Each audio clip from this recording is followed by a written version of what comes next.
Saudara yang dikasihi Tuhan, kita berjumpa lagi di dalam Best Talk saat ini. Dan hari ini ada 3 narasumber. Saya sendiri Pendeta Fengki Maukar, Master Teologi. Dan di samping saya Pendeta Doni Tatimu, MPM. Nah, juga ada Pendeta Sigit Purbandoro, Master Teologi. Juga ada Pendeta Juanda, Doktor Teologi. Nah, topik saat ini yang kita akan bahas adalah sesuatu yang menarik, baik itu terutama anak muda maupun juga orang-orang yang juga berumur. Namun yang pasti ini akan melibatkan banyak hal yang nganggur, yang tidak punya profesi, yang profesi akan bisa melihat peluang ataupun bahayanya.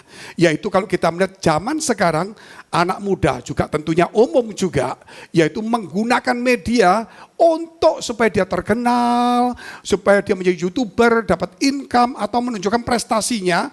Namun kadang-kadang melanggar etika, bahkan juga bertolak belakang dengan imannya. Dan hal-hal seperti inilah yang mungkin ada beberapa hal yang akan saya tanyakan kepada narasumber. Bagaimana caranya untuk menangkal? Bagaimana caranya supaya kita tahu mana prioritas yang awal dan yang selanjutnya? Oke, kita mau tanya dulu. Shalom Bapak semua. Shalom. Puji Tuhan. Halo. Jadi di sini akhir-akhir ini banyak orang menggunakan media, namun akhirnya dia cuma mengutamakan karirnya atau keterkenalannya. Dia lupa dengan etika dan rohaninya, sehingga dia tidak tahu mana prioritasnya dan sebagainya. Mungkin ada tip-tip tertentu untuk teman-teman yang muda maupun yang berprofesi seperti itulah. Nah, Ya, ada 4 hal yang biasa mengapa orang suka melakukan seperti yang ditanyakan oleh Bapak. Saya beri singkatan menjadi peka, PEKA. Kenapa orang suka di media sosial, singkatannya peka? Pertama karena dia ingin promosi, self-aktualisasi, aktualisasi diri, itu yang P. Yang kedua ada faktor ekonomi, karena teman-temannya bilang, wah ada duitnya ini, jadi senang dia. K karena dia punya komunitas, yaitu teman-teman yang suka bermain podcast, mungkin teman-teman yang syuting-syutingan, maka dia ikut-ikutan. Tapi ada yang A, orangnya aslinya pasif. Tapi ada ajakan, mau ndak mau ya dia ikut nimbrung di situ. Itulah kira-kira dari saya, Pak. nah tapi ada juga yang seperti ini Pak ya.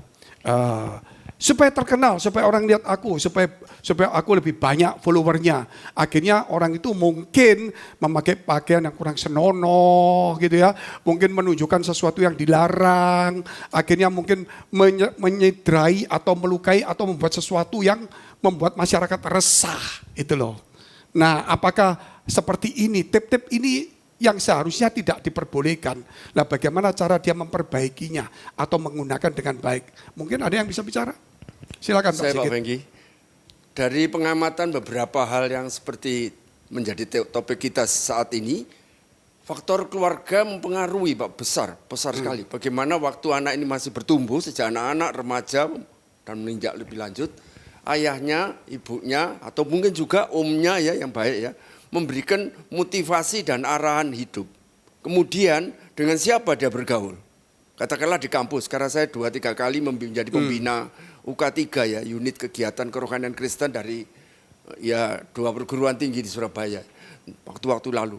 Dari situ lalu terlihat Pak, kemana anak ini lalu pemuda atau pemudi ini ya terpengaruh. Nah sehingga kalau bukan sekedar terpengaruh, tapi juga diberi fondasi pembekalan. Sementara dia melihat perkembangan di medsos, dia bisa langsung menganalisa lalu menilai, wah saya tidak mau kalau seperti begitu, wah tidak pantas, apalagi ditambahi pembina di katakanlah persekutuan pemuda di gereja masing-masing oleh hamba Tuhannya, ataupun di persekutuan mahasiswa yang Kristiani, persekutuan kampus yang khusus yang mahasiswa.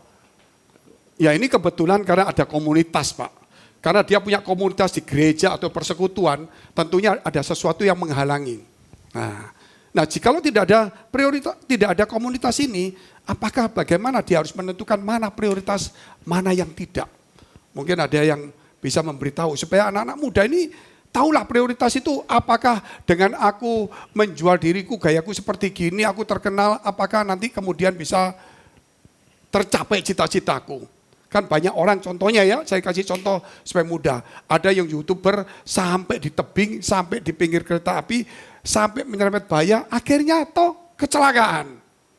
Ini yang menyerempet bahaya. Ada juga yang akhirnya seorang perempuan, akhirnya buka-buka padahal cantik, ini buka cantik nih ya, dia pasang-pasang supaya terkenal. Akhirnya nggak laku nih, karena dia nggak tahu mana prioritasnya Pak. Sebenarnya prioritasnya kan bukan terkenal, mungkin harus menikah, mungkin semua. Jadi saat itu mungkin dia tidak tahu ini bukan prioritas tapi jadi prioritas. Ini contoh-contoh. Mungkin ada beberapa hal yang bisa disampaikan kepada anak-anak muda dan semuanya. Menurut saya adalah prioritas harus dibangun berdasarkan identitas seseorang. Selama dia mengerti siapa dia sesungguhnya, maka dia bisa menentukan prioritas-prioritas dalam hidupnya. Misalnya kalau saya tahu saya ini seorang hamba Tuhan, makanya cara saya menentukan prioritas dalam kehidupan saya akan berbeda dengan mereka yang berpikir, oh saya pengusaha, atau saya bukan orang yang harus dengan agama-agama begitu. Prioritas kami akan berbeda. Kenapa? Sebab kesadaran akan identitas. Bahayanya dengan media sosial menurut saya adalah sebab orang merasa punya identitas sendiri di media sosial. Mereka punya identitas yang bersifat maya. Ada yang berpikir, walaupun taruh muka saya, nama saya toh nggak ada yang kenal. Ya, dia bisa komentar sesuatu yang jelek, bersifat menghujat, menghakimi seseorang semau-maunya dia. Atau oke, saya buka-bukaan, belum tentu orang tua lihat, apalagi orang tua gaptek, tidak mengerti teknologi, maka dia akan lebih berani berbuat itu. Sebab dia merasa dia punya identitas, dan seringkali saya pikir di teman-teman anak muda berpikir bahwa itulah identitas mereka yang sesungguhnya. Justru realita bagi mereka adalah sebuah topeng, mereka dipaksa untuk bermunafik. Tetapi justru di media sosial mereka begitu mudah untuk buat ini dan itu, sebab mereka kata itulah saya. Apakah itu bagian dari pemberontakan jiwa anak muda? Ya saya nggak tahu. Tapi buat saya hari-hari ini adalah banyak orang skizofrenia, punya dua pribadi, tiga pribadi. Di dalam dunia nyata ternyata berbeda dengan dunia maya. Seringkali kita temukan ada orang kalau di dunia maya berani maki-maki gitu. Ketika ditangkap oleh yang berwenang misalnya, kemudian malu-malu minta maaf, nyesel-nyesel. Kenapa? Mereka nggak pernah berpikir demikian, sebab mereka membangun dua identitas yang berbeda. Itu pendapat saya. Nah, ya, bicara silakan, identitas silakan. menarik Pak, karena identitas itu akan dibentuk dari keluarga. Seperti yang dikatakan Pak Pendeta tadi juga. Tapi bukan cuma keluarga, pendidikan dia. Setuju. Ada pendidikan formal, ada yang informal. Di mana dia berada akan membentuk dia.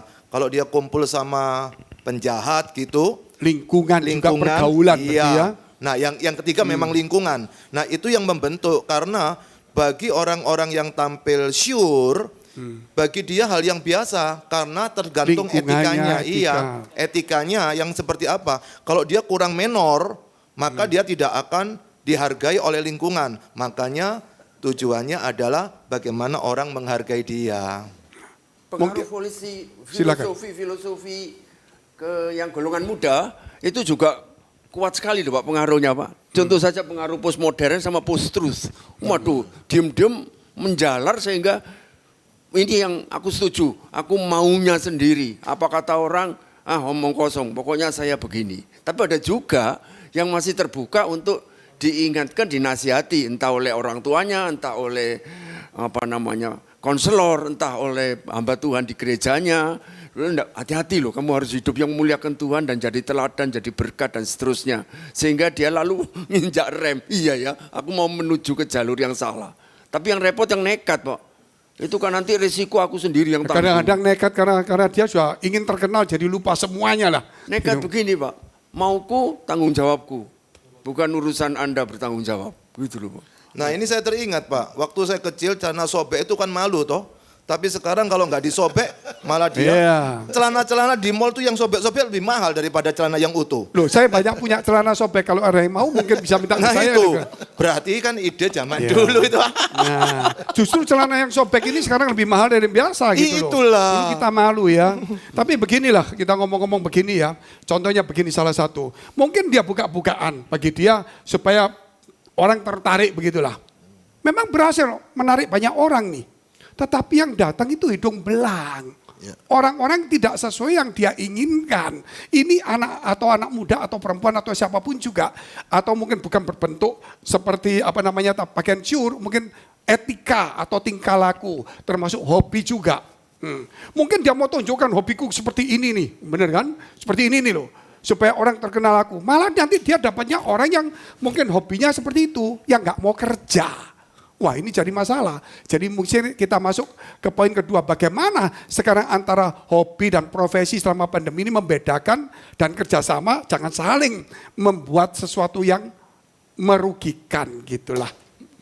Untuk segi profesi Pak, bisa dilihat dari segi situasi pandemi kan mempengaruhi kehidupan, kebutuhan hidup, penghasilan dan sejenisnya dan sejenisnya ya. Ya dari situ lalu dia diarahkan apa dulu untuk pemenuhan kebutuhan dalam arti yang positif ya. Nah hobi mengikuti asal tidak merugikan yang profesi tadi Pak. Memang ada yang ke hobi dulu meskipun dia mengalami drop, tidak peduli. Jadi cuek masa bodoh. Jadi orang yang bijaksana itu tidak mengorbankan profesinya demi hobinya. Ya, mungkin ada pendapat lain, silakan. Ya buat saya ada hobi dan profesi yang berbeda. Tetapi ada hobi yang kemudian menjadi profesi, itu pekerjaan. jadi lebih bagus ya, jadi dia nikmati gitu. Ada hobi yang mendukung profesi. Saya hobi baca mendukung profesi. Ya sebab hobi saya mendukung. Jadi buat saya ya harus dilihat memang ada angle-angle yang berbeda buat saya. Tapi apapun yang terjadi buat saya, ada orang kan berkata ya nggak apa-apa selama hobi saya ngilangin stres, pekerjaan saya kan bagus jalan. Ya bisa juga. Tapi buat saya adalah ketika hobi terjebak pada penghambur-hamburan uang dan penghamburan-hamburan uang dan waktu sehingga kemudian keluarga terbengkalai, pekerjaan terbengkalai, pelayanan pada Tuhan pun menjadi terbengkalai, waktu untuk Tuhan pun kemudian menjadi terbengkalai. Itu yang berbahaya mungkin. Makanya Pak cari hobi yang murah. Ya, gimana? Kalau Jalan hobinya kaki. mahal, iya jalan kaki. Tidur Nah, gitu ya. Dulu waktu belum punya sepeda berdoa kepin punya sepeda. Teman saya punya motor. Kemudian teman saya punya mobil, saya berdoa punya sepeda motor. Kemudian saya punya mobil, dia naik sepeda lagi Pak. Nah itu sekarang hari ini kan Terbalik. yang kaya-kaya naik sepeda semua. Kita mau naik apa lagi? Jadi hobi yang murah jalan kaki Pak. Ya, Ngukur jalan. Hobinya murah Pak, tapi habis itu Makanya itu dia. Jadi, ya memang itu digabung lah ceritanya seperti itu. Tapi yang aneh yang lucu begini Pak, banyak orang mengeluh nih, wah ekonomiku susah, kita nggak bisa begini. Sampai satu hal, tidak ke gereja karena takut pandemi, oke, tapi bisa bersepeda jauh. Dua, katanya susah ekonomi, kok beli sepeda yang sampai ratusan juta. Nah itu mungkin pendapat Bapak gimana?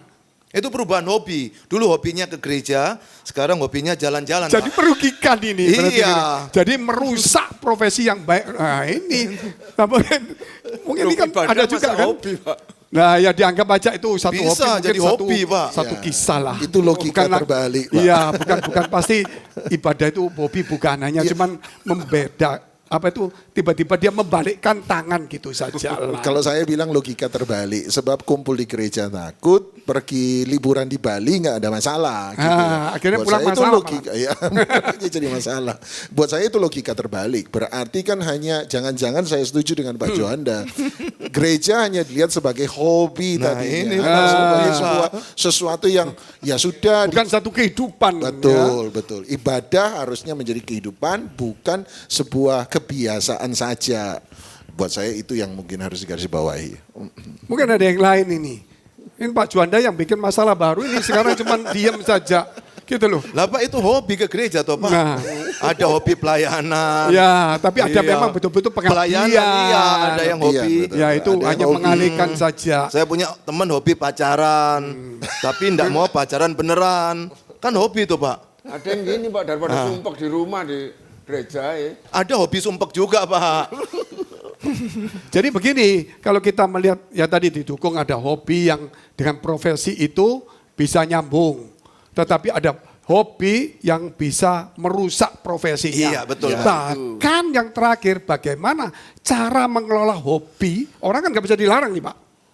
Satu, tidak merusak ekonominya, tidak membuang waktunya, ya, tidak menjadi batu sandungan. Mungkin begitulah. Ini secara umum saja, sampai tidak merusak profesinya, bahkan membangun profesinya, terlebih membangun hubungan dengan Tuhan. Mungkin ada 1-2 tip sebelum kita masuk ke pertanyaan yang ketiga. Nah ini kalau hubungan dengan Tuhan, kadang-kadang orang suka cari Tuhan ketika dia tahu cari yang lain nggak ada jalan keluar, Pak. Jadi carinya ke Tuhan. Tapi kalau ketemu jalan keluarnya di hobi, lupa Tuhan lagi. Jadi kadang-kadang orang cari Tuhan bukan karena dia cinta Tuhan, supaya memenuhi kebutuhan hobinya tadi. Jadi dia harus merubah. Iya. Jadi perlu Tuhan, ya, hanya untuk supaya dia dapat sesuatu, dirubah untuk cinta Tuhan. Itu dia. Jadi ini tipsnya seperti itu. Betul. Tetapi kalau ada hobi yang merusak, dia punya ya profesinya. Bahkan mungkin juga menjadi batu sandungan. Bagaimana? Mungkin 1-2 tip ini supaya hobinya tidak merusak namanya profesinya dia dan juga tidak menjadi batu sandungan. Contohnya begini nih. Ya. Jadi kalau kerja ini cuma 2 jam, tapi kalau mancing 10 jam, mungkin begitulah. Iya. Nah ini kan bisa saja jadi batu sandungan, walaupun dia kerjanya bagus, Pak. Kerjanya 2 jam saja udah untung banyak nih. Ini uangnya saja. Tetapi dia mancing terus ini. Gitu loh. Jadi secara profesi dia bagus, tapi batu sandungan loh. Nah, karena mancing juga profesi, Pak, fisherman. Oh gitu, kalau dijual ya. Tapi Tuhan Yesus mengubah nelayan menjadi penjala manusia. Tapi ini penjala manusia jadi nelayan loh ini. Jadi memang mungkin ada satu pandangan atau Iya, kalau pakai ayat tadi Yohanes 21 atau 22 saya tidak salah, waktu Petrus kembali lagi nelayan, buat saya kembali lagi ke kehidupannya yang lama sebab dia kehilangan visi, dia kehilangan tujuan dan justru akhirnya dia mencari pelarian terhadap kekosongan visi dan tujuan itu sendiri. Buat saya adalah menarik dalam Yohanes itu dikatakan bahwa Yesus setelah muncul di hadapan mereka. Jadi mereka tahu bahwa Yesus itu hidup. Tapi ketika mereka tidak pernah berjalan bersama dengan dia terus menerus, tidak mengalami Tuhan yang spiritual itu, ya kosongnya kan mulai mikir waktu kosongnya dipakai yang enggak mulai gitu. mikir. Nah bahayanya orang kalau nganggur seringkali waktu kosongnya pikirannya jalan ndak karuan. Nah itu yang seringkali jadi berbahaya buat saya. Jadi Nah tipnya itu termasuk Pak, dari penjala jiwa jadi penjala uang. Iya. Karena nggak ada yang dipikir Pak. Uang Ya, terus. jadi dicari. tipnya bagaimana dia menggunakan waktu luang itu, jangan berbuat sesuatu yang sia-sia. Iya. Dicoba yang berguna begitu. Nah ini ketiga ini kita bicara tentang hal sekarang bagaimana melalui media ini ya, kita ini melalui masa pandemi inilah gitu. Masa pandemi ini kan orang bisa merusak pribadinya dia atau karakter atau etikanya. Bisa juga dia membangun pribadi atau karakter etikanya. Contoh, melalui pandemi ini orang dilatih etika. Melalui pemerintah harus rapi, cuci tangan. Ternyata manusia itu harus dididik oleh virus gurunya gitu.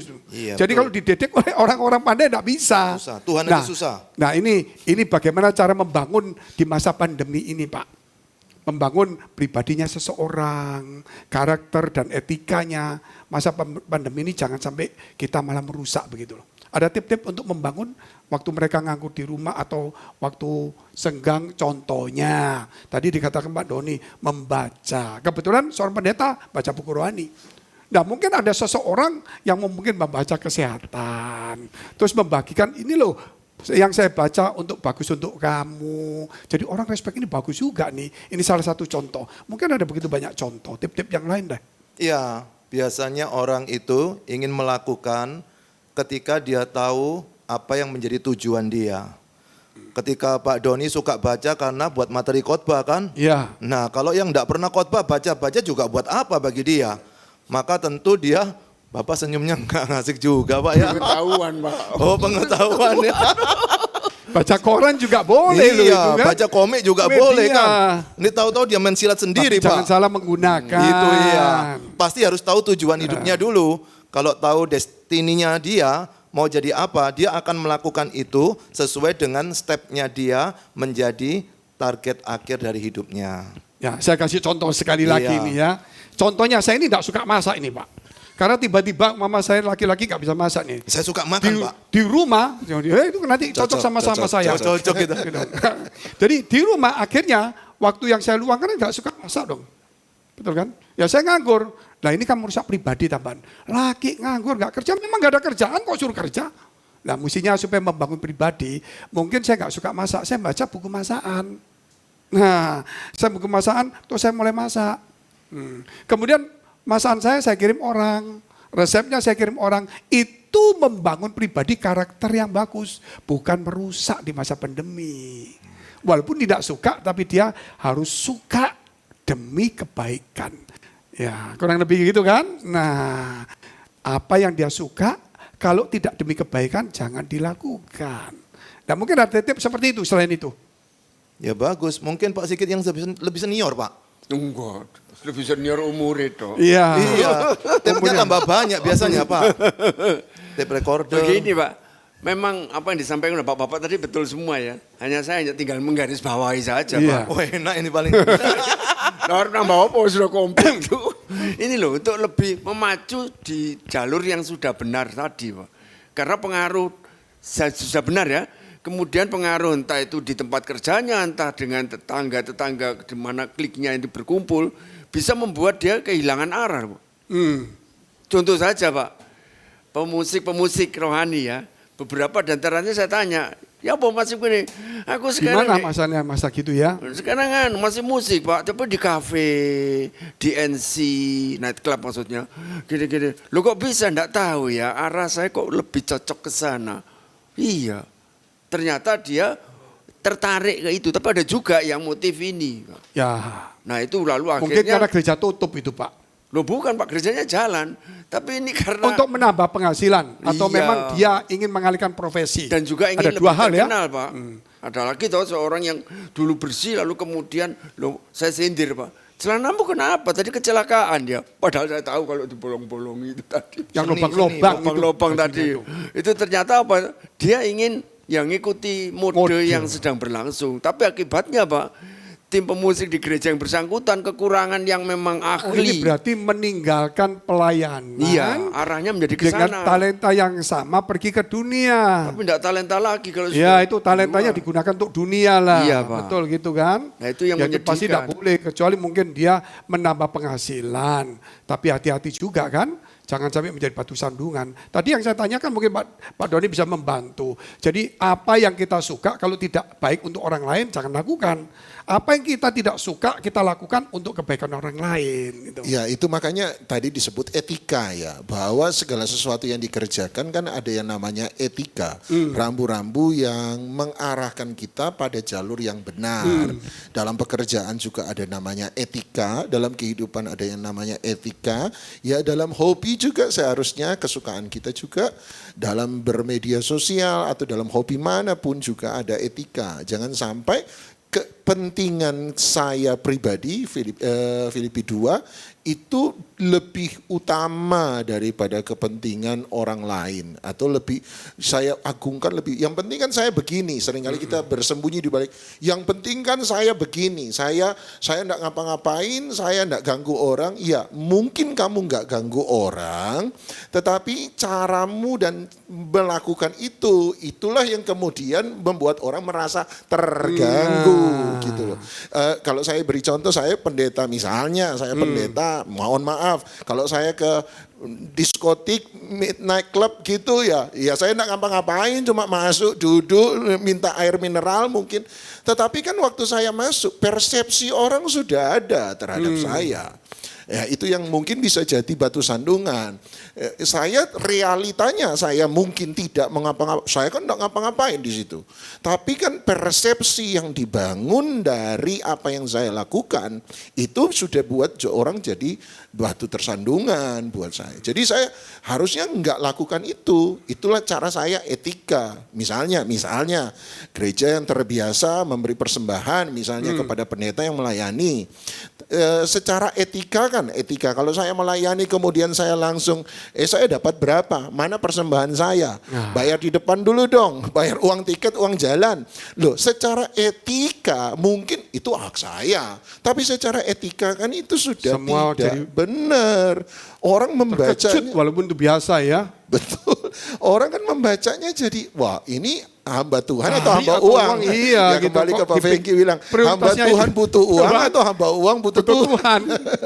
Atau celakanya hamba uang yang pakai Tuhan. Nah itu lebih berat lagi. Itu. Ya gitu kira-kira. Yang Iya. menarik tadi yang persepsi tadi itu keren. Itu pakar ekonomi kan berkata marketing, persepsi more than reality kan. Betul. Kadang-kadang Hari ini, ya. pandangan orang melihat kita itu lebih mengerikan daripada kenyataan yang dilakukan oleh orang itu. Jadi ketika kita sudah berjuang berbuat baik, tambah dimusuhin. Tetapi kalau orang itu tidak berbuat baik, malah dianggap friends. Contoh, kita negur, kamu jangan gitu deh. Karena Alkitab begini, dikira malah musuhan.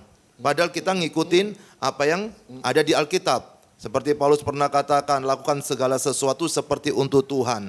Maka ketika dia sudah tahu fokusnya untuk Tuhan, dia pasti akan baik untuk yang lain. Tapi kalau orang lakukan baik untuk orang lain, belum tentu dia lakukan untuk Tuhan. Karena bisa jadi karena mau dipacarin. Jadi dia baik, jadi gojeknya dia. Atau mau dapatkan ya profit sharing dari dia, mau datang ke gerejanya atau kumpul sama dia. Jadi berapa banyak orang berbuat baik, itu sesungguhnya realitinya nggak begitu. Tapi dibangunlah persepsi bahwa dia seperti itu. Nah yang seperti ini akan gugur sendiri. Ya, saya juga ingat Paulus memberi layer, memberi lapisan tentang apa yang bisa kita kerjakan. Satu, dia bertanya, apakah yang kita kerjakan itu boleh kita lakukan atau tidak?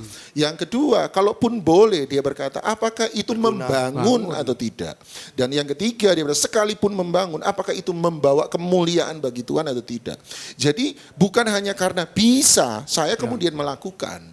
Saya harus melihat ada hal-hal ini bisa, tapi apakah itu membangun? Kalau tidak membangun, ya bagi Paulus seharusnya kamu nggak usah lakukan. Kalaupun membangun membawa kemuliaan untuk diri sendiri, ya jangan. Membangun yang membawa kemuliaan Tuhan. Jadi ada layer, bukan hanya sekedar nggak apa-apa kan, bisa kan? Saya buat ini yang saya mau kan begitu. Buka gini dikit misalnya, nunjukin kulit kan nggak kelihatan yang dilarang kan nggak apa-apa. Iya, tapi pertanyaannya apakah itu sudah membangun orang atau meruntuhkan orang? Membangun orang atau menghancurkan orang. Jadi buat saya harus cukup peka pada yang namanya kemudian menjadi etika gitu. Sedikit tambahan kesaksian ya. Iya. Waktu saya masih di Jogja, salah satu jenis pelayanan masuk ke geng anak liar, Pak. Itu di Solo. Jadi setiap Jumat sampai Minggu pagi atau Sabtu malam itu saya di Solo ya. Nah itu untuk masuk ke sana saya mesti berbaju yang seperti Sesuai, supaya golongan mereka bisa menerima lah. Wah ini semua rokokan, Pak. Tapi saya tidak ikut rokokan. Saya pikir saya mau Bapak ikut merokok. Duduk begitu. Jadi ada yang boleh disamakan dengan mereka, tapi ada sesuatu yang tidak boleh disamakan. Rambutnya agak ke salon khusus. Cuma yang bisa ini rokok nggak boleh gitu bunda ya. segalanya. Nah kemudian singkat kata puji Tuhan ya Pak, likuran mereka yang bisa dimenangkan bagi Kristus tentu saja cari gereja yang sekota, jangan ikut-ikut ke Surabaya atau ke Jogja. Itu ternyata perlu, tapi juga ya itu prinsip-prinsip yang Bapak-bapak sampaikan tadi memang sangat penting. Sekian. Ya tadi saya tertarik dengan kata-kata Pak Doni itu yang tadi dikatakan apakah itu memuliakan. Sebenarnya di firman Tuhan juga ada Pak, dikatakan di dalam Roma 12 juga, yaitu dikatakan supaya kita ini bisa membedakan ya kehendak Allah yang baik, betul kan? Yang berkenan, ada yang baik nih, tapi yang harus berkenan juga kan? Tadi yang sama kan? Dan yang sempurna, tapi betul juga Pak. Jadi baik kalau nggak memuliakan Tuhan nggak ada gunanya. Baik, mama benar nggak sempurna atau nggak berkenan nggak ada gunanya. Jadi disinilah masa pandemi ini menurut saya ini kesempatan bagi orang Kristen mau cari duit atau apa terserah. Kesempatan untuk membangun hubungannya dengan Tuhan. Karena apa? Ada pekerjaan yang bisa dikerjakan pada saat kita susah. Tidak bisa dikerjakan pada saat kita kaya. Ada pekerjaan yang bisa dikerjakan pada saat kita kaya. tidak bisa dikerjakan pada saat kita susah. Contohnya doa, puasa. Contohnya mutiara. Dia waktu susah menghasilkan kerang ya. Dia bisa waktu susah menghasilkan mutiara. Tapi waktu senang dia tidak bisa menghasilkan. Jadi waktu pandemi ini waktunya lah kita harus menghasilkan sesuatu yang bisa dihasilkan di waktu kita masa pandemi. Yaitu salah satunya bangun hubungan dengan Tuhan. Nah bagaimana? Ada tip untuk membangun hubungan dengan Tuhan di masa pandemi ini yang paling jitu, Pak. Ya, saya nyambung yang tadi. Persembahkan tubuhmu sebagai persembahan yang kudus, hidup dan Berkenan berkenan. kepada. Lalu di akhirnya itu menarik. Itu adalah ibadahmu yang sejati. Nah, kata sejati itu mempergunakan kata logikos, reasonable. Jadi pada waktu kita mau beribadah harus juga mikir apakah betul fokusnya ke Tuhan. Karena kadang-kadang orang di gereja nyanyi itu waduh sampai nangis termehek-mehek. Tapi keluar bisa meso-meso loh. Oh, maki-maki ya? Maki-maki ya. Wah itu bahasa Perancis. Ya memang saya tahu kerap kali kita pakai bahasa Ibrani, Iya, bahasa roh. meso sopran tadi itu. Dan Jadi jemaat agak kadang-kadang bisa langsung nangkep juga kok. Oh, Karena iya. kita punya kelebihan bahasa asing itu, Pak. asik itu dia. Nah bisa maki-maki itu terjadi Pak. Jadi saya tahu dia sebelumnya saya mengisi di situ. Kemudian keluar lalu ke tempat parkir. Nah dia enggak tahu saya di sebelah sini, dia di sebelah sana, lalu dia lagi telepon. Padahal tadi sebelumnya saya sudah khotbah di situ. Udah, tapi ngomongnya Surabayaan. Wes antemono, sudah pukulan aja. Itu terjemahnya tadi ya? Iya itu terjemahnya. Jadi bahasa roh itu tadi ya? Iya, supaya lebih clear. Kalau enggak gitu bahaya. Memang nggak boleh Pak, bahasa roh tanpa terjemahan nggak boleh. Itu enggak boleh, itu Alkitabiah sekali ya. Nah, pukul aja. Itu enggak ngomong sekali. Padahal saya di samping. Ketika saya lihat, dia lihat mungkin, tapi lagi emosi kan. Kalau orang emosi kan gengsi, berhenti emosinya kan. Dia kencengin terus aja. Nah pada waktu orang tidak tahu bahwa ibadah itu bukan cuma dia semangat, nyanyi-nyanyi, tapi reasonable enggak? Ya. Pada waktu dia ngasih uang itu, jangan cuma mikir kapan baliknya, kapan kembalinya. Dia pikir itu invest, ketika dia dengar firman, yang penting aku sudah datang ke gereja. Tapi setelah itu di luar gaya hidupnya tidak menunjukkan karakter Kristus. Kenapa? Karena ketika dia ibadah di gereja, dia sesungguhnya tidak sedang memikirkan Kristus. Supaya dia tidak kualat. Indonesia itu kualat. Saya terjemahkan itu. Itu. Bisa diterjemahkan itu. Itu namanya bisa kena kutukan. Oh itu lebih Indonesia yang baku. Itu. Ya itu kurang seperti itulah. Saya selalu bisa menerjemahkan dari bahasa tertentu, Pak. Wow. Repotnya Kelebihan saya mimbar seperti begitu, itulah. Pak. Gitu ya? Berikanlah untuk berlimpah-limpah. Nah, itu memang dia Aiku. memang punya otoritas seperti itu dia gitu loh. Tapi dia kurang punya otoritas untuk memberi. Padahal firman Tuhan berkata bukan hanya supaya orang itu memberi, tapi dia kalau memakai ayat itu, dia harus juga menggunakan ayat itu untuk dia juga. Sayangnya kalau dia tidak gunakan, cuma orang lain suruh gunakan gitu.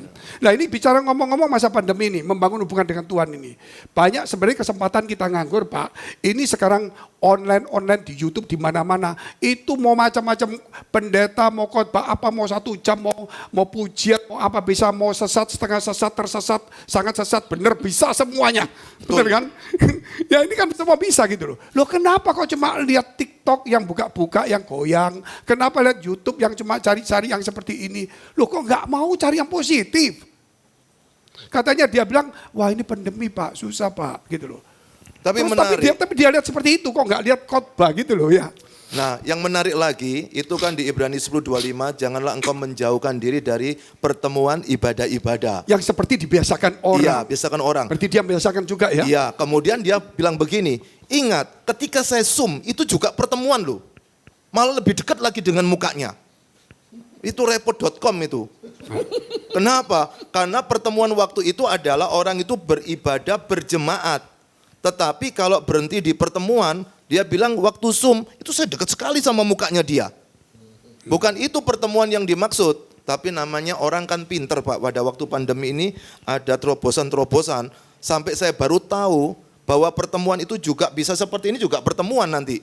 Itu baru tahu dari masa pandemi ini. Video call. Iya, dianggap lebih dekat.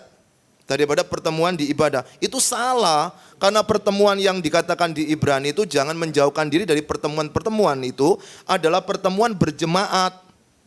Bukan pertemuan lalu ditambahin lagi. Kan bisa juga Pak berjemaat pakai online Pak.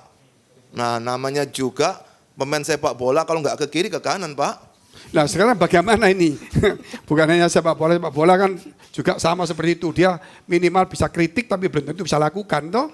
Yang main tuh setengah mati, dikritiki terus gitu loh.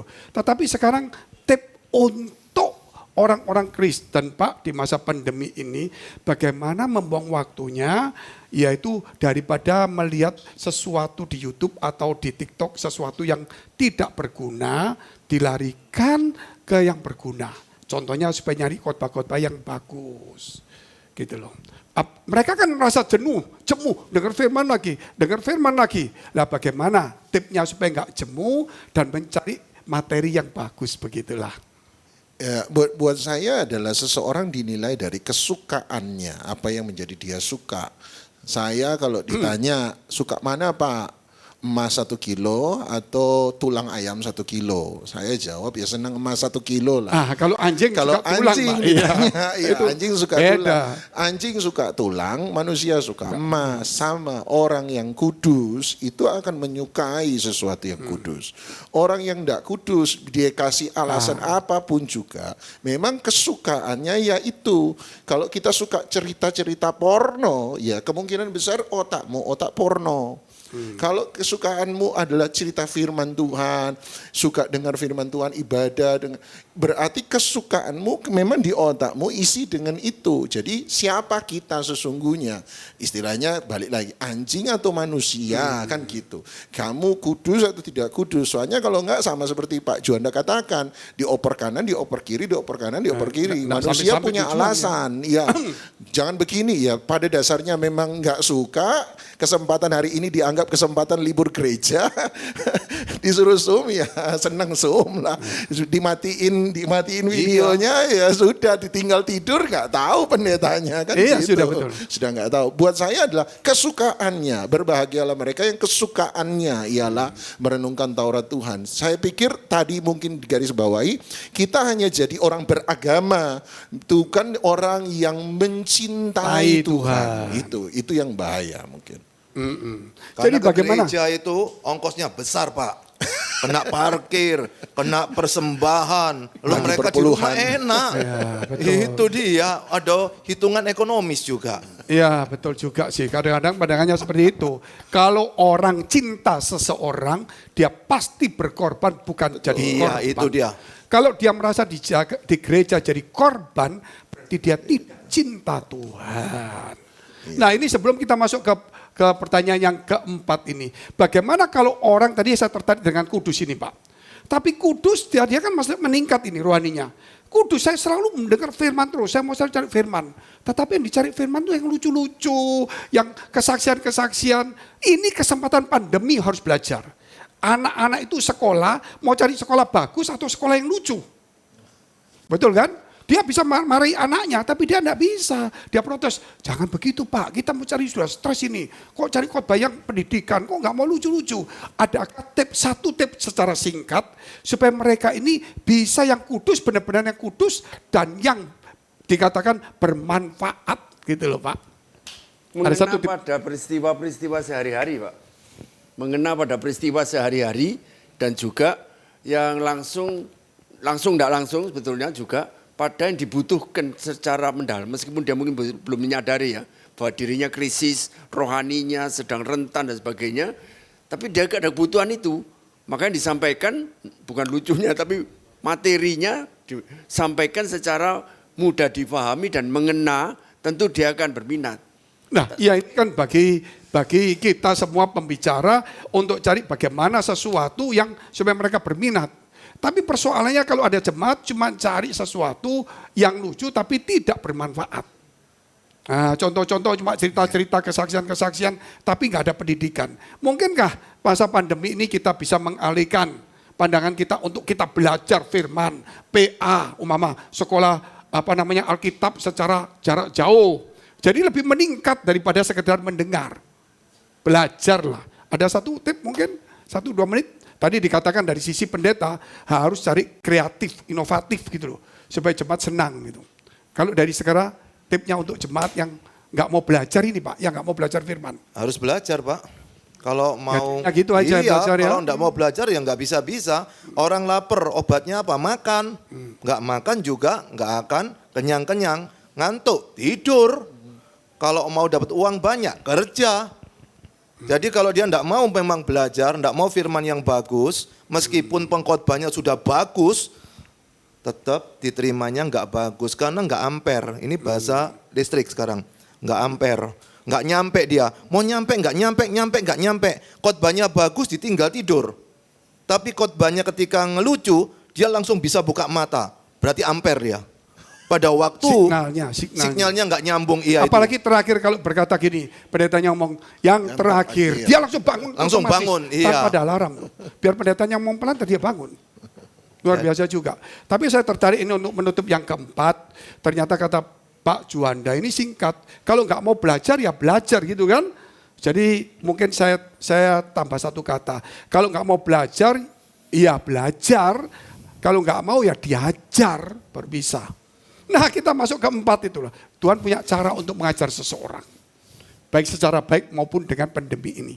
Nah kita lihat yang keempat yaitu tanpa sadar media ini ya bisa membuat seseorang itu menjadi pemeran atau artis bukan lagi penonton.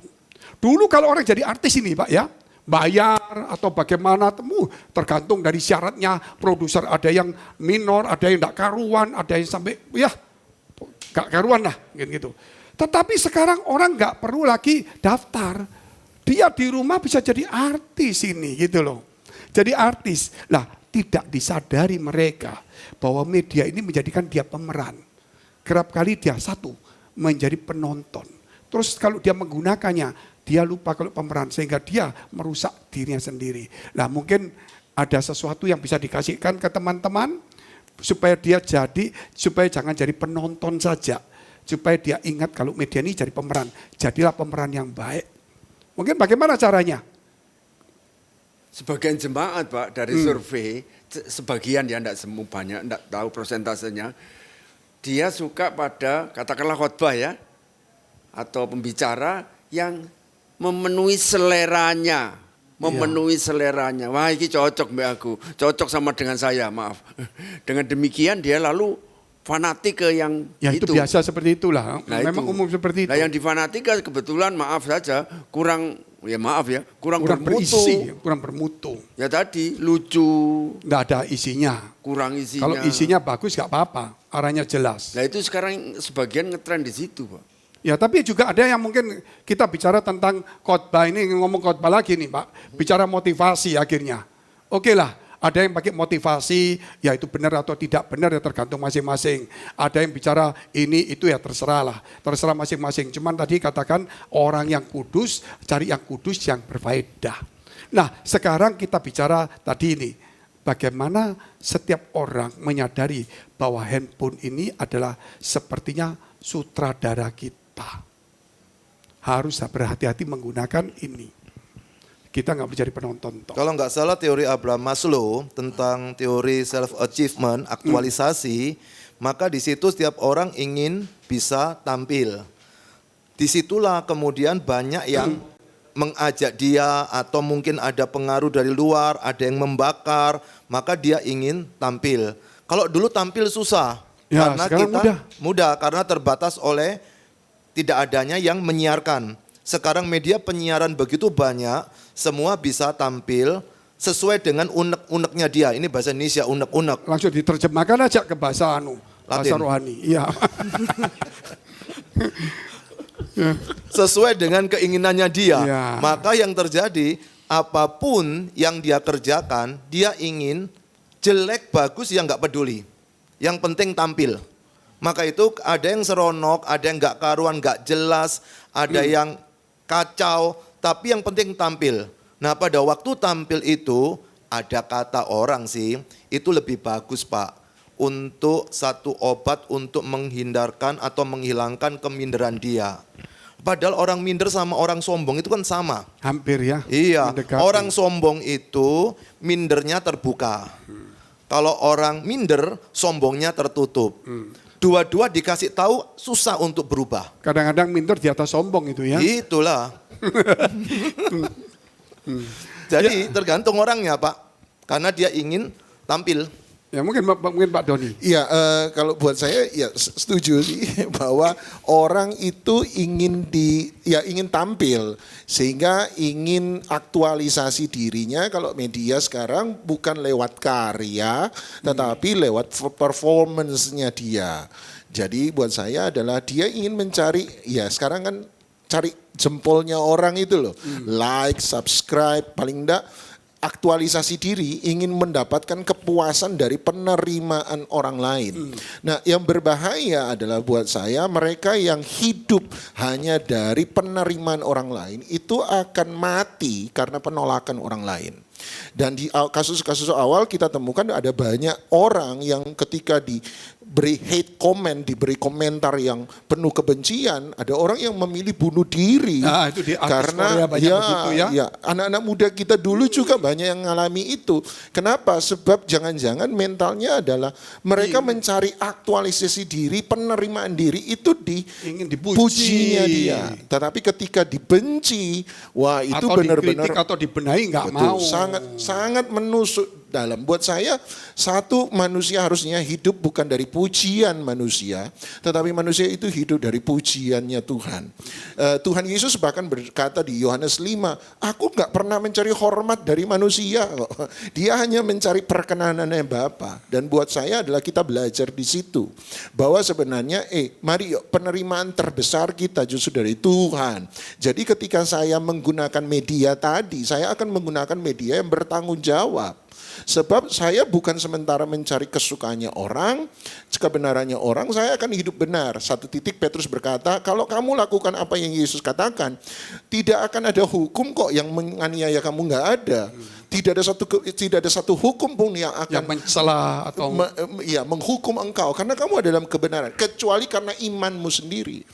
Hanya karena orang akan marah pada kita karena imannya kita, bukan karena perlakuan kita. Dan yang perlu diingatkan kepada teman-teman muda terutama, ingat baik-baik, kita harus menjadi pengguna internet, media sosial yang bertanggung jawab, sebab apa yang kita taruh di internet itu akan ada untuk selama-lamanya. Itu akan selalu ada. Orang akan cari, orang akan muncul. Dan ketika kamu muncul kan, ini dulu loh kamu sekarang. Senjata makan tuan. Nah, satu titik. Atau itu tuan makan senjata, begitulah. Senjata. Itu yang di Inggris di Tuhan Amerika. jualan senjata. Di Amerika disebut cancel culture. Ada budaya yang meng-cancel segala sesuatu yang kamu lakukan hari ini karena masa lalumu itu dianggap gelap. Oh sekarang munafik lu ya, ngomong bela perempuan misalnya. Ternyata ini loh, dulu begini. Histori masa lalumu ini ditampilkan. Maka semua yang kamu lakukan hari ini dianggap tidak berarti, bahkan munafik hanya karena apa yang kamu lakukan di masa lalu. Tanpa orang mau tahu kamu sudah bertobat atau tidak. Orang gak mau tahu. Makanya jadilah pengguna yang bertanggung jawab. Mungkin ini pesan juga bagi netizen yang cukup bagus. Kalau nggak suka, ya jangan kritik lah. Karena memang ada netizen yang nggak suka, memang bukan karena nggak suka gitu loh. Karena memang ingin menjatuhkan. Nah, sehingga banyak orang, kalau menurut saya itu yang di Korea itu, bagus yang suka bagus, tapi memang dia serang supaya bunuh diri. Kalau menurut saya nggak suka ya nggak usah kamu serang dia lah. Karena masing-masing orang akan cari cara masing-masing kan. Netizen yang ngomong untuk nggak suka itu dia sendiri juga ingin disuka. Firman Tuhan berkata, apa yang ingin orang lain perbuat bagi kamu, perbuat lebih dahulu. Jadi lebih baik kalau kita nggak suka ya kita diam. Kalau kita suka ya kasih aja begitu loh. Supaya berkat ini turun kepada dia gitu kan. Contoh-contoh lagi nih Pak, mungkin kita tambah 1-2 tip yang singkat saja, kita akan masuk ke poin 5. Contohnya begini, kalau menggunakan media ini bahwa saya adalah pemeran bukan penonton. Kalau bisa jangan kritikus. Kita belajar dari orang yang salah ataupun yang baik. Contohnya, saya akan membangun hobi saya. Dulu banyak penyanyi Pak, gak bisa jadi penyanyi top. Tetapi sekarang dia nyanyi di kamar saja loh. Bisa ngetop sampai ya penghasilannya lebih banyak dari artis biasa. Nah itu kalau kita lihat banyak. Ada orang yang menggambar juga bagus. Ya, ada juga banyak hal. Ada orang yang suka banyak menata-nata rumah atau dia punya ide-ide tertentu, itu bisa ditiru banyak orang. Nah, contohnya 1-2 tip, mungkin ada teman-teman mungkin yang ingin tahu bagaimana menggunakan media ini supaya ada sesuatu yang baik. 1-2 tip saja cepat. Ya, di era postmodern semuanya jadi relatif. The art is relative. Jadi apapun yang kita hadapi itu sangat sifatnya subjektif dia. Bagi dia asik, tapi bagi orang lain gak asik. Contoh tadi perkataan yang jelek yang diucapkan. Tapi bagi orang tertentu itu yang akan menaikkan followernya dia. Oh, jadi dia cari pengikut yang memang Iya, begitulah memang. ya. Yang dia tujuannya kan bagaimana like-nya atau view-nya banyak. Maka dari itu ada orang jual beli view karena apa yang disajikan bagus semua. Jadi kadang-kadang lucu. Subscribe-nya itu 10.000, yang nonton cuma 50. Saya curiga ini pasti beli dia. Kenapa? Masa dari 10.000 cuma 50 yang nonton. Berarti bagaimana supaya isinya bagus. Isinya bagus, tapi dia terlalu ingin cepat supaya yang nonton banyak, maka dia beli, akhirnya dipermalukan sendiri dirinya. Enggak jadi dirinya sendiri, karena dia ingin banyak sekali bagaimana subscribe-nya naik, view-nya naik, komennya naik, teman-temannya suruh komen semua. Maka dari itu kalau kita lihat di YouTube yang baru buka ibadah view-nya langsung naik, Terus besok hilang. tidak yakin itu asli. Nah itu yang perlu diberitahu, kadang-kadang, wih banyak sekali, gimana caranya aku seperti itu? Itu yang membuat menjadi, kalau dalam teori ekonomi kan ada permintaan, ada yang menjualnya. Disitulah kita perlu memberikan pendidikan. Artinya di sini tipnya itu adalah apa yang sudah dilakukan, kalau bisa diperbaiki lebih Iya. baik saja, bukan hanya kita monoton. Nggak usah membandingkan dengan orang lain. Iya, begitulah kurang lebih. Bagus yang punyanya mungkin dia. juga Pak Doni, selain mungkin ada sesuatu untuk supaya dia bisa menggunakan media ini, supaya dia bisa sesuatu yang berguna lah. Iya, buat saya ketika kesukaan hobi kita, kembali lagi Nah, ke itu hobi betul. tadi, bahwa hobi kita itu tidak menyalahi sebuah jalur iman kita, keyakinan kita, kepercayaan kita. Kembangkanlah itu dengan baik. Bahkan Misalnya, belajar lagi gitu ya. Iya, dan jangan pernah malu untuk membagi ilmu di sana. Sebab biasanya ketika orang membagi, ada yang diberkati, ada yang dapat sesuatu yang baik, maka mereka akan menjadi orang-orang yang mengikuti istilah follower kita. Dan justru ketika jadi follower, kita bisa berbuat lebih baik, kita bisa berbuat lebih banyak, dan bisa menjadi kesaksian yang lebih luar biasa bagi Tuhan. Jadi ketika hobi itu digunakan dengan sebaik-baiknya, terutama disangkutkan dengan media sosial, buat saya akan sangat-sangat bermanfaat. Terutama ketika kita lihat, bagus ya, kita akan memacu diri, oh iya bagaimana supaya masakan saya lebih enak, bagaimana supaya gambar saya menjadi lebih bagus. Kita akan terpacu, dan semakin kita baik, belajar lebih bagus, orang yang mengikuti kita juga akan makin diberkati oleh kita. Buat saya. Jadi ibaratnya seperti hobi itu digunakan yang bagus. Bila perlu sekarang ini orang bisa sebelum tampil dia punya hobi, dia bisa kursus melalui jarak jauh mudah. Bisa. Supaya waktu keluar dia bagus dan terus bagus. Yang terakhir ini Pak. Tapi jangan instan, Silakan. Pak. Jangan instan. Ya. Ya Sekarang makanya sudah itu budaya membangun instan. diri toh. Iya. Dia memperbaiki, Jual dia beli kursus betul. lagi. Iya, Kadang-kadang begitulah. kopi instan, Nah, itu nasi mungkin itu instan. marketing lah. Gitu. Mungkin marketing, mungkin karena dia sudah merasa bagus, kok orang nggak tahu, dan supaya dikasih tahu, siapa tahu yang tahu ini memberitahu yang lain. Ternyata Nggak ada yang mau tahu. yang tahu ini nggak mau tahu. Itu repot. Ya, oke, yang terakhir ini kita akan bicara tanpa sadar Pak. Media itu sama seperti kalau saya katakan itu kamera CCTV. Nah, anggap aja sama seperti mata walaupun bukan mata sesungguhnya. Dan bisa menilai kita. Orang tanya, kapan media bisa menilai kita? Loh, tadi dikatakan juga dong, kalau kita berbuat salah ya di media itu terus ada penilainya, jempol atau yang gini kan. Nah, jadi media itu adalah mata yang tidak bisa ditipu dan itu benar-benar bisa menilai kita. Nah, mungkin ada bapak-bapak ini mungkin melihat ini bagaimana supaya kita di media ini bisa lebih hati-hati dan mata-mata ini mata media ini bisa menjadikan sesuatu yang baik bagi orang lain gitu lah. Saya teringat ini Pak, personal di perusahaan sekarang, bagian personalia di perusahaan, salah satu mereka mencari karyawan baru adalah melihat digital recordnya dia. Itu. Dari situ kelihatan. Itu termasuk mata kan? Iya mata. Penilaiannya di situ Nah, juga. kalau nggak punya pun malah nggak dipakai juga. Berarti ini kuper, tidak punya teman. Kalau punya pun juga dilihat. Jadi kadang-kadang itu menjadi serba salah. Saya nggak mau ikut-ikutan deh. Berarti dia nggak bisa bagian Penilaiannya ini. Banyak Segila. sekali. Ya, jadi hati-hatilah. Tetap pakai tapi hati-hati. Ya termasuk hotel, Ya. restoran Pak. Ya orang itu kan moto terus kan ada nilai-nilainya. Kadang-kadang kita nggak tahu loh. Kita dinilai, kita jalan di foto cetek, kita pendeta atau orang lain. Begitu kita antri, kita marah. Orang nggak tahu kalau kita video atau foto, pura-pura lihat gini aja. Betul, Besok Pak. udah masuk di sana. Jadi setiap hari kita ini dinilai. Contohnya naik mobil aja sekarang sudah pakai kamera. Utangnya nggak mau bayar makanya enak. Nah itu dia Nah, sudah itu. mulai. Nah mungkin Pak Doni, silakan. Iya, yang tidak terkenal ingin terkenal lewat media, yang sudah terkenal menghindari media. Nah itu sudah, jadi serba repot juga ya.